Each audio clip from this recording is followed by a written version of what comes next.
بسم اللہ الرحمن الرحیم۔ سامعین کرام، آپ سن رہے ہیں صابر حسین راجپوت کی کہانیوں میں سے ایک اردو کہانی ایک لڑکی دو منگیتر۔ یہ اس سلسلے کی آخری اور قسط نمبر 2 ہے۔ مجھے امید ہے آپ کو میری یہ کاوش پسند آئی ہوگی۔ ہم ایک کس میں سے گزر آئے، اس میں طغیانی آ گئی تھی۔ ہم اس جگہ سے گزرے جہاں پاٹ چوڑا تھا، اگلا کس دور تھا اور وہی خطرناک تھا۔ ہمیں خطرہ نظر آ رہا تھا کہ اس تک پہنچتے اس کے کنارے بھی ڈوب چکے ہوں گے۔ ہمیں اس کا چوڑا پاٹ دیکھنا تھا۔ اس میں خطرہ یہ تھا کہ اس کے کنارے دیواروں کی طرح اونچے تھے۔ یہ مٹی کی دیواریں تھیں اور کچھ حصہ چٹانوں کا تھا۔ ان کے درمیان پاٹ بہت تنگ اور اس وجہ سے وہاں پانی گہرا بھی ہو جاتا تھا اور اس کا زور بہت زیادہ ہوتا۔ اس تک پہنچے تو ہمارا آدھا راستہ طے ہو چکا تھا۔ باد و باران کا طوفان اگر بڑھ نہیں گیا تھا تو ذرا سا بھی کم نہیں ہوا تھا۔ آنکھیں نہیں کھلتی تھیں، ہم رکتے، زبردستی آنکھیں کھولتے، آگے دیکھتے اور چلتے تھے۔ ہماری زمین ہموار نہیں تھی، گھاٹیاں اترتے چڑھتے ہم سب باری باری گرتے اور اٹھ کر چل پڑتے۔ بارش اور طوفان کا تو اپنا شور تھا، اس میں ایک اور شور شامل ہو گیا تھا۔ یہ اس خطرناک کس کا تھا جس کا میں نے ذکر کیا ہے۔ اس میں ایک گھاٹی اترتی تھی، لیکن وہاں یہ کس اتنا تنگ تھا کہ پانی آدھی گھاٹی تک چڑھ آیا تھا۔ میں نے ادھر ادھر دیکھا، میرے ساتھ اپنا کتا اور ایک نوجوان لڑکا اور اس کا کتا تھا۔ میں نے اس سے پوچھا کہ سب کہاں چلے گئے ہیں؟ اسے بھی معلوم نہ تھا۔ یہ کوئی پریشانی والی بات نہیں تھی۔ طوفان ایسا تھا کہ ہم اکٹھے چل ہی نہیں سکتے تھے۔ مجھے کچھ پریشانی تو ان نوجوان لڑکوں کی تھی جو ہمارے ساتھ آئے تھے۔ ان کی نا تجربے کاری کا ڈر تھا۔ میرے ساتھ جو لڑکا تھا اسے میں نے اپنے ساتھ رکھا۔ اپنے دوسرے ساتھیوں کو تلاش کرنے کی ضرورت نہیں تھی، ان کے بھٹک جانے کا ڈر نہیں تھا۔ میں ایسی جگہ ڈھونڈنے کنارے کنارے چل پڑا جہاں پاٹ چوڑا ہو۔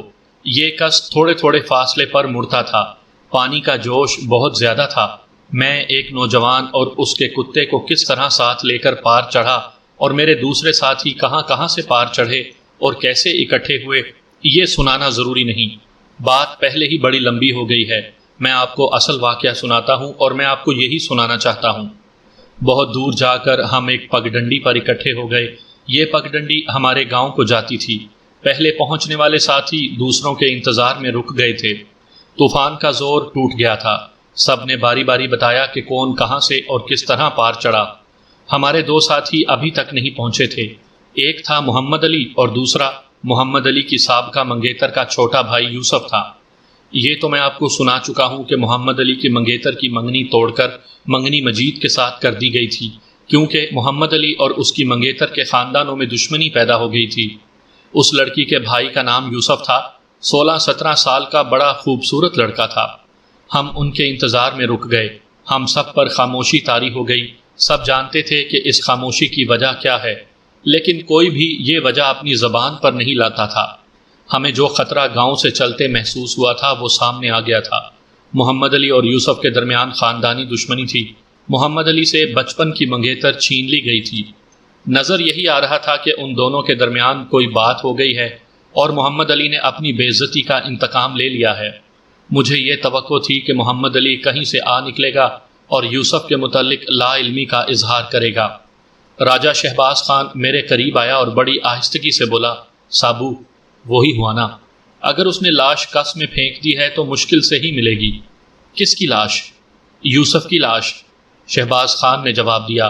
محمد علی وار کر گیا ہے۔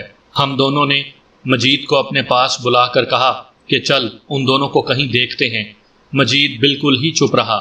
سب نے مل کر سوچا تو یہ فیصلہ ہوا کہ ان کا انتظار نہ کیا جائے۔ ہم سب ایک دوسرے سے الگ ہو گئے تھے اور یہاں آ کر اکٹھے ہوئے ہیں۔ وہ آگے چلے گئے ہوں گے، وہ بچے تو نہیں تھے۔ ہم چل پڑے۔ ہم اس طوفان میں بھی ہنستے کھیلتے جا رہے تھے، مگر اب ایسے لگتا تھا جیسے ہم جنازے کے ساتھ جا رہے ہوں۔ کچھ دور تک تو کسی نے کسی کے ساتھ کوئی بات نہ کی۔ پھر ہم 2-2 3-3 ہو کر باتیں کرنے لگے۔ ہر کوئی یہی کہتا تھا کہ خیریت نہیں۔ پھر ہم اکٹھے ہو گئے اور اس مسئلے پر باتیں کرنے لگے۔ میں مجید کی خاموشی پر حیران تھا۔ وہ صرف چپ ہی نہیں تھا بلکہ وہ ہم سب سے الگ ہو کر چلا جا رہا تھا۔ شہباز، میں نے شہباز خان سے کہا، مجھے ایک اور وہم ہو رہا ہے۔ محمد علی اور یوسف کے درمیان کوئی بات ہو گئی ہوگی اور مجید بھی ساتھ ہوگا۔ مجید اور یوسف نے محمد علی کو مار کر سیلاب میں پھینک دیا ہوگا۔ ذرا دیکھو، مجید بات ہی نہیں کرتا۔ ایسا بھی ہو سکتا ہے، شہباز خان نے کہا۔ مجید نے یوسف سے کہا ہوگا کہ تم اب کسی اور راستے سے گاؤں چلے جاؤ اور میں سب کے ساتھ چلتا ہوں تاکہ کسی کو شک نہ ہو۔ یہ ہماری قیاس آرائیاں تھیں۔ ہم دلوں پر بوجھ لیے گاؤں میں داخل ہوئے۔ مائیں باہر آ گئیں، باپ باہر آ گئے اور گاؤں کے لوگ باہر آ گئے۔ بارش بالکل رک چکی تھی، شام ہونے کو تھی۔ جن 2 ماؤں کے بیٹے ہمارے ساتھ گئے تھے اور اب ہمارے ساتھ نہیں تھے، وہ دوڑی آئیں اور اپنے اپنے بیٹے کو پوچھنے لگیں۔ ان بیٹوں کے باپ بھی آ گئے۔ ہم نے انہیں بتایا کہ ہم سب کس طرح الگ ہو گئے تھے اور ہم نے کس طرح کس کو پار کیا، مگر ماؤں اور باپوں کی تسلی نہیں ہو سکتی تھی۔ ذرا سی دیر میں سارے گاؤں میں یہ خبر پھیل گئی کہ محمد علی اور یوسف کہیں گم ہو گئے ہیں۔ ان کے رشتہ دار ہمیں کہتے تھے کہ ہم ان کے ساتھ چلیں، وہ انہیں ڈھونڈنا چاہتے تھے۔ گھوڑیاں تیار کر لی گئیں، لالٹینیں اور ٹارچیں بھی اکٹھی کر لی گئیں۔ سورج غروب ہو گیا تھا، ہر کوئی کہتا تھا کہ وہ خیریت سے نہیں ہیں۔ ہم ان کی تلاش سے منہ نہیں موڑ سکتے تھے۔ ان کی مائیں رو رہی تھیں، ان کے گھروں کا بچہ بچہ ماتم کی حالت میں تھا۔ ہم کپڑے بدلنے کے لیے اپنے گھروں کو چلے گئے، تلاش کے لیے فوراً روانہ ہونا تھا۔ میں نہا کر کپڑے بدل چکا تھا۔ میری بیوی نے میرے آگے کھانا رکھا اور میری ماں کی زبان چل پڑی۔ وہ مجھے کہہ رہی تھی کہ میں یہ کام چھوڑ دوں۔ میں خاموشی سے سن رہا تھا۔ اچانک باہر کا دروازہ دھماکے سے کھلا اور ایک لڑکا اندر آیا۔ سابو چاچا، اس نے کانپتی کانپتی آواز میں کہا، علیہ اور یوسا آ گئے ہیں۔ میں کھانا ادھورا چھوڑ کر باہر کو دوڑا۔ محمد علی اور یوسف آ گئے تھے۔ وہ گھوڑیوں پر آئے تھے، بلکہ لائے گئے تھے۔ ان کے ساتھ 3 آدمی کسی اور گاؤں کے تھے۔ محمد علی اپنے گھر چلا گیا اور یوسف اپنے گھر۔ میں پہلے ایک کے گھر گیا، پھر دوسرے کے گھر۔ دونوں کی حالت اچھی نہیں تھی۔ رات کو اتنا ہی پتا چلا کہ دونوں سیلاب میں پھنس گئے تھے اور ڈوب کر مرنے سے بچ گئے۔ وہ بہتے بہتے بہت دور نکل گئے تھے۔ ایک جگہ پاٹ چوڑا ہو گیا، اس لیے گہرائی کم ہو گئی اور سیلاب کا زور بھی ٹوٹ گیا اور وہ بچ گئے۔ 2 روز بعد جب دونوں کے ہوش ٹھکانے آ گئے تو اصل حادثہ معلوم ہوا۔ ہم سب جب طوفان کی ناقابل برداشت شدت اور اپنے علاقے کے نشیب و فراز اور گھاٹیوں وغیرہ کی وجہ سے ایک دوسرے سے الگ ہو گئے تھے، محمد علی اکیلا رہ گیا تھا۔ وہ زیادہ دور چلا گیا تھا۔ آگے وہ خطرناک کس آ گیا جس کا میں ذکر کر چکا ہوں۔ محمد علی کوئی ایسی جگہ دیکھنے لگا جہاں کس کم گہرا ہو۔ اسے تھوڑی ہی دور یوسف اور مجید اکٹھے آتے دکھائی دیے۔ وہ کس کے کنارے کنارے آ رہے تھے۔ محمد علی کس کے الٹے رخ آ رہا تھا اور وہ دونوں کس کے بہاؤ کے رخ پر اس کی طرف آ رہے تھے۔ محمد علی رک گیا۔ وہ ان کے آمنے سامنے نہیں آنا چاہتا تھا۔ وہاں کنارہ بہت اونچا تھا، کس کا پاٹ تنگ تھا، اس لیے سیلاب گہرا اور تیز تھا۔ محمد علی نے دیکھا کہ یوسف کنارے کے بالکل ساتھ ہو گیا اور اس نے نیچے دیکھا۔ اس علاقے کا ہوتے ہوئے اسے خیال نہ آیا کہ یہ مٹی کا کنارہ ہے جس کے تودے گرتے رہتے ہیں۔ محمد علی اور یوسف کی بول چال خاندانی دشمنی کی وجہ سے بند تھی، ورنہ وہ اسے پکار کر کہتا کہ کنارے سے دور ہٹ جائے۔ وہ اگر اتنی دور سے پکارتا بھی تو یوسف تک اس کی آواز نہ پہنچتی۔ طوفان اور سیلاب کا شور کان پھاڑ رہا تھا۔ وہی ہوا۔ یوسف کے پاؤں کے نیچے تودا الگ ہو کر سیلابی کس میں جا پڑا اور اس کے ساتھ یوسف بھی سیلاب میں گر پڑا۔ محمد علی کو توقع تھی کہ مجید یوسف کے پیچھے سیلاب میں کود جائے گا، لیکن وہ وہیں کھڑا دیکھتا رہا اور یوسف بہتا گیا۔ پھر مجید نے یہ حرکت کی کہ وہاں سے دوسری طرف بھاگ گیا اور انہوں نے شاید محمد علی کو نہیں دیکھا تھا۔ مجید کو اس طرح بھاگنا نہیں چاہیے تھا، وہ تو یوسف کی بہن کا منگیتر تھا۔ ہم اسے جانتے تھے، وہ قربانی دینے والا نوجوان نہیں تھا۔ یوسف 16-17 سال کی عمر کا پھرتیلا لڑکا تھا۔ وہ اپنے زور سے نکل آتا، مگر اس کے پیچھے ایک درخت یا کسی درخت کا ٹوٹا ہوا ٹہن بہتا آ رہا تھا۔ اس کی ٹہنیاں لمبی اور موٹی تھیں۔ یہ ایسے طریقے سے بہہ رہا تھا کہ پہیے کی طرح گھوم رہا تھا۔ یوسف اس کی لپیٹ میں آ گیا۔ محمد علی جس کے ساتھ اس کی دشمنی تھی دیکھ رہا تھا۔ جب یوسف اس کے قریب سے گزرا اور محمد علی نے دیکھا کہ یوسف نکل نہیں سکے گا تو وہ سیلاب میں کود گیا۔ یوسف کا کتا کنارے کے ساتھ ساتھ اپنے مالک کے پیچھے دوڑتا گیا۔ محمد علی بھی اپنے کتے کو باہر چھوڑ گیا تھا۔ محمد علی بھی درخت کی لپیٹ میں آ گیا، لیکن وہ یوسف کو نکالنے کی کوشش کر رہا تھا۔ درخت کی موٹی ٹہنیاں گھوم کر آتی اور اسے ڈبو دیتی تھیں۔ اس کا سر کئی بار درخت یا موٹے ٹہن سے ٹکرایا اور اسے چکر آنے لگے۔ سیلاب بہت تیز تھا اور کس تھوڑے تھوڑے فاصلے پر مڑتا تھا۔ ہر موڑ پر محمد علی سیلاب کے زور سے کنارے سے ٹکراتا، بعض کنارے چٹانی تھے۔ اس طرح 4-5 بار ٹکرانے سے محمد علی کو صاف پتہ چلنے لگا کہ اس کے جسم کے اندر بڑی سخت چوٹیں آئی ہیں اور وہ اندر سے پھٹ رہا ہے، لیکن اس نے یوسف کی ایک ٹانگ پکڑ لی اور اسے گھسیٹ لیا۔ اس وقت تک سیلاب انہیں بہت دور لے گیا تھا۔ آگے کس کا پاٹ کھل گیا اور کھلتا ہی گیا۔ سیلاب پھیل گیا اور گہرائی ختم ہو گئی، پانی کا زور بھی ٹوٹ گیا۔ محمد علی نے یوسف کو پکڑ رکھا تھا۔ یوسف اتنا بے حال ہو چکا تھا کہ کھڑا بھی نہیں ہو سکتا تھا۔ وہاں پانی گھٹنوں تک گہرا تھا۔ محمد علی نے یوسف کو اس طرح کندھے پر ڈالا کہ اس کا پیٹ محمد علی کے کندھے پر تھا۔ اس کا اوپر کا دھڑ آگے کو لٹک رہا تھا۔ پیٹ پر زور پڑنے سے یوسف کے پیٹ میں جو پانی چلا گیا تھا وہ منہ کے رستے نکل گیا۔ وہ بے ہوش تھا۔ محمد علی نیم بے ہوشی میں تھا۔ اس نے یوسف کو پانی سے نکالا اور کنارے پر لٹا دیا۔ بارش کم ہو گئی تھی، ہوا بھی تیز تھی۔ قریب ایک گاؤں تھا، وہاں کے 1-2 آدمیوں نے انہیں دیکھ لیا۔ محمد علی بھی بے ہوش ہو چکا تھا۔ ہوش بحال ہوئے تو وہ کسی کے گھر میں چارپائیوں پر پڑے تھے۔ دونوں کے جسم ایسے ہو گئے تھے جیسے انہیں لاٹھیوں سے مارا گیا ہو۔ محمد علی کہہ بھی کرتا رہا تھا۔ انہوں نے اپنے گاؤں کا نام بتایا تو گاؤں والوں نے انہیں گھوڑیوں پر سوار کیا اور 3 آدمی ساتھ ہو گئے۔ وہ جب اپنے گاؤں پہنچے تو رات ہو گئی تھی۔ ان کے جسموں کی حالت بہت بری تھی، زخم ایک بھی نہیں تھا۔ درخت کے ٹہن اور ٹہنیوں کی ضربوں کے نشان سارے جسم پر تھے۔ ان کے کپڑے پھٹے ہوئے تھے۔ محمد علی کی حالت اس وجہ سے زیادہ بری تھی کہ سیلاب نے اسے کئی موڑوں پر دیواروں جیسے کناروں کے ساتھ پٹکا تھا۔ وہ تو 2 روز بعد بھی اچھی طرح بول نہیں سکتا تھا۔ گاؤں میں جو علاج میسر تھا وہ ہونے لگا۔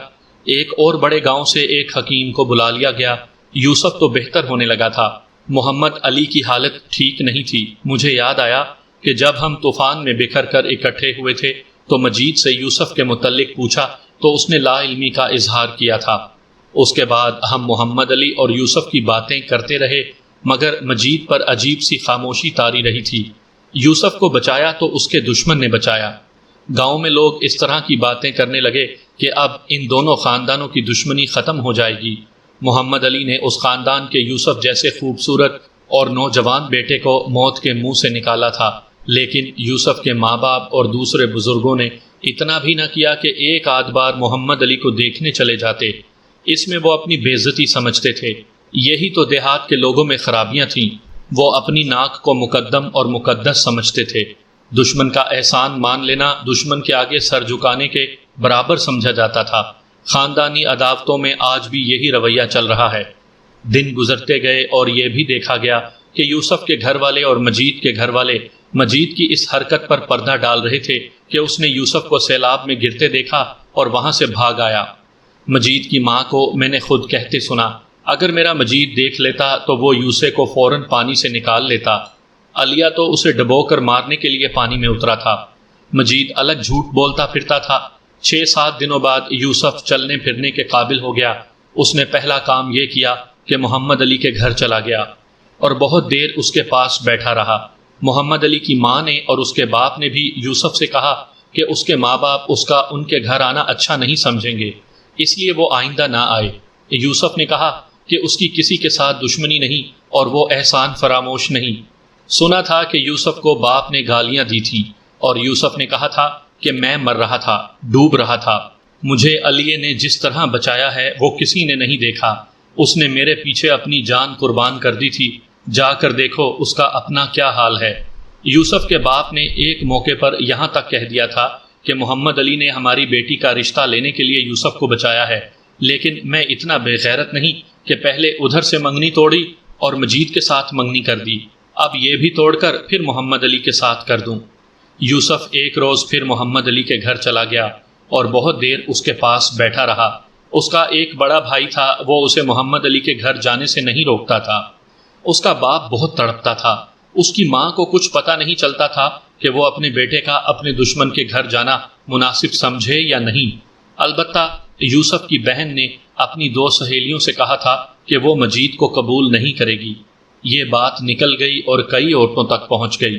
دیہات میں آج تعلیم اور ترقی کے زمانے میں بھی لڑکی کو بولنے کی اجازت نہیں۔ آج سے 50 سال پہلے تو کوئی سوچ بھی نہیں سکتا تھا کہ لڑکی اپنی پسند یا اپنا فیصلہ زبان پر لا سکتی ہے۔ یوسف کی بہن یہ سنگین جرم کرنے پر اتر آئی تھی۔ اس کی زبان سے نکلی ہوئی بات مجید کے گھر پہنچ گئی۔ مجید کے ماں باپ نے لڑکی کے ماں باپ سے یہ شکایت تو نہ کی کہ ان کی بیٹی نے یہ بات کہی ہے، انہوں نے یہ مطالبہ پیش کر دیا کہ شادی کا دن مقرر کر دیا جائے۔ انہیں خطرہ تھا کہ لڑکی کی بات ہی نہ مان لی جائے۔ محمد علی نے ان لوگوں پر معمولی سا احسان نہیں کیا تھا۔ لڑکی کے باپ نے کہہ دیا کہ شادی جلدی کر دی جائے گی۔ یوسف تو ٹھیک ہو چکا تھا، محمد علی ٹھیک ہوتا نظر نہیں آتا تھا۔ 15-16 دن گزر گئے تھے اور اس کی حالت پہلے دن جیسی تھی۔ حکیم کہتا تھا کہ اس کے پھیپھڑوں میں پانی چلا گیا ہے، اور وہ یہ بھی کہتا تھا کہ اسے اندر کی چوٹیں لگی ہیں۔ اس سے تو اٹھا نہیں جاتا تھا۔ اس کے گھر والے سوچ رہے تھے کہ اسے گوجر خان یا راولپنڈی ہسپتال میں لے جائیں۔ ایک روز لوگوں نے یہ عجیب واردات دیکھی کہ یوسف کی بہن محمد علی کے گھر چلی گئی اور محمد علی کے پاس بیٹھی رہی۔ پتہ چلا کہ اس نے محمد علی کے ساتھ صرف اتنی سی بات کی تھی: اللہ تجھے اس نیکی کا اجر دے گا، تو میرے سوہنے بھائی پر قربان ہو گیا۔ باقی جتنا وقت وہ بیٹھی رہی اس نے کوئی بات نہ کی، محمد علی کو دیکھتی رہی اور اس کے آنسو بہتے رہے۔ میں نے آپ کو بتایا ہے کہ وہ محمد علی کی بچپن کی منگیتر ہی نہیں تھی، بلکہ ان دونوں میں بڑی گہری محبت ہو گئی تھی۔ اب تو محمد علی کی محبت اس لڑکی کی روح میں اتر گئی تھی، وہ اپنے آپ میں نہیں رہی تھی۔ یہ جرم قابل معافی نہیں تھا۔ وہ گھر گئی تو اس کے باپ کو پتہ چل چکا تھا اور وہ اس کے انتظار میں تھا۔ اس نے بیٹی کو 2-3 تھپڑ جڑ دیے۔ لڑکی کی ماں درمیان میں آ گئی اور لڑکی کے باپ پر برس پڑی۔ بیٹا میرا ڈوب رہا تھا، اس نے اپنے خامن سے کہا، جگر میرا کٹ رہا تھا، منگنی توڑ کر تیری ناک پر مکھی نہیں بیٹھی تھی۔ اب بیٹی دے کسے رہا ہے تو؟ اسے جو تیرے بیٹے کو ڈوبتا دیکھ کر بھاگ آیا تھا۔ اس نے گاؤں میں آ کر اتنا بھی نہ بتایا کہ تمہارا بیٹا ڈوب گیا ہے۔ باپ کہاں تھا ہتھیار ڈالنے والا، اس نے اپنی بیوی کی بھی بے عزتی کر دی۔ بیوی نے بھی کوئی کسر نہ چھوڑی۔ اس طرح ان کے گھر میں اختلاف پیدا ہو گیا۔ 2 روز بعد لڑکی پھر محمد علی کے گھر چلی گئی۔ محمد علی کی ماں نے اسے کہا کہ وہ اپنے ماں باپ کو ناراض نہ کرے اور یہاں نہ آیا کرے۔ لڑکی نے کہا کہ میں اسی گھر میں آنا چاہتی ہوں۔ لڑکی کا دماغ دن بدن خراب ہوتا جا رہا تھا۔ اس نے اپنی نوکرانی کی زبانی مجید کو یہ پیغام بھیجا کہ میری لاش لے جانی ہے تو بارات لے آؤ۔ میں کسی بزدل اور فریبی کو اپنی زبان سے قبول نہیں کروں گی۔ یہ بات مجھے بہت بعد میں معلوم ہوئی تھی۔ ایک اور بات بھی ہوئی تھی۔ یہ نوجوان لڑکے شکار کی وجہ سے ہمارے ساتھ بہت بے تکلف تھے۔ ایک روز یوسف نے مجھے کہا کہ چاچا میرے باپ کو کچھ سمجھاؤ اور محمد علی کے خاندان سے دشمنی ختم کراؤ۔ ہم دونوں بھائی اپنی بہن کا رشتہ محمد علی کو دینا چاہتے ہیں۔ شہباز خان بھی میرے ساتھ تھا۔ اس نے یوسف کو یہ پٹی پڑھائی کہ کوئی بہانہ پیدا کر کے مجید کے ساتھ لڑائی جھگڑا کر تاکہ دشمنی پیدا ہو جائے۔ ہم نے اسے 2-3 اور داؤ بھی بتائے تھے۔ یہ موقع اس کی بہن نے پیدا کر دیا تھا۔ مجید کو اس کی بہن کا پیغام ملا تو وہ بھڑک اٹھا۔ اسے یوسف مل گیا۔ اس نے غصے میں یوسف سے کہا کہ اپنی بہن کو سمجھاؤ، ایک تو وہ دشمنوں کے گھر جاتی ہے اور اس نے یہ بکواس بھی کی ہے کہ میری لاش لے جانا۔ یوسف تو پہلے ہی انتظار میں تھا۔ وہ مجید کے گلے پڑ گیا۔ ہم نے اسے جو سبق پڑھایا تھا اس پر اس نے پورا عمل کیا۔ اس نے مجید کی بے عزتی بھی کی اور اپنے باپ کو بتایا کہ مجید نے اس کی بہن کے چال چلن پر بکواس کی ہے۔ باپ یہ سن کر بھی ٹھنڈا رہا۔ دنگا فساد آگے نہ بڑھا۔ لڑکی نے ایک اور بڑی دلیرانہ حرکت کی۔ وہ محمد علی کے گھر جا کر بیٹھ گئی اور کہنے لگی کہ اپنے گھر نہیں جاؤں گی۔ شام ہو گئی۔ کہنے، اٹھانے اور دھکیلنے کے باوجود اس نے جانے سے انکار کر دیا۔ محمد علی کی ماں اس کے گھر گئی، حالانکہ دشمنی کی وجہ سے 2 سال سے ان کا آنا جانا بند تھا۔ اس نے لڑکی کی ماں کو بتایا کہ لڑکی اس کے گھر بیٹھی ہے اور آتی نہیں۔ اس کی ماں گئی، ساتھ یوسف گیا، لیکن لڑکی پر جیسے کوئی دورہ پڑ گیا تھا، اٹھتی ہی نہیں تھی۔ آخر ماں نے اسے کان میں کچھ کہا تو وہ اس کے ساتھ چلی گئی۔ باپ نے اسے گالم گلوچ کی تو وہ باپ کے سامنے بھی بول پڑی۔ اس نے کہا کہ اپنی عزت چاہتے ہو تو میری بات مان لو، میں اسے نہیں چھوڑوں گی جس نے میرے بھائی کو ڈوبنے سے بچایا ہے، اور میں اسے قبول نہیں کروں گی جو میرے بھائی کو ڈبو کر بھاگ آیا تھا۔ باپ کا دماغ ٹھکانے آنے لگا۔ لڑکی خود سر ہو گئی تھی۔ اس کا دشمن کے گھر بیٹھ جانا بڑا سنگین اقدام تھا۔ یہ سب کو معلوم ہو گیا۔ تب برادری کے دوسرے بزرگوں نے مداخلت کی اور دونوں خاندانوں کا راضی نامہ کروایا گیا اور لڑکی کی مجید کے ساتھ منگنی توڑ دی گئی۔ ادھر صورتحال یہ تھی کہ محمد علی ٹی بی کے مریض کی طرح چارپائی سے لگ گیا تھا۔ اسے راولپنڈی کے ایک ڈاکٹر کے پاس لے گئے۔ ڈاکٹر نے کوئی تشخیص کی اور اس کا باقاعدہ علاج ہونے لگا، لیکن افاقے کی رفتار بہت سست تھی۔ یوسف کی اور اس کی بہن کی یہ حالت تھی کہ محمد علی کے پاس آتے اور بہت دیر اس کے پاس بیٹھے رہتے۔ 1 سال کے عرصے میں محمد علی اٹھنے اور کچھ چلنے کے قابل ہو گیا۔ سب کہتے تھے کہ یہ دائمی مریض ہو گیا ہے۔ لڑکی نے ماں باپ کو مجبور کر دیا کہ محمد علی سے اسی حالت میں اس کی شادی ہو جائے۔ یہ تفصیل لمبی ہے کہ اس کی بات کس طرح مانی گئی۔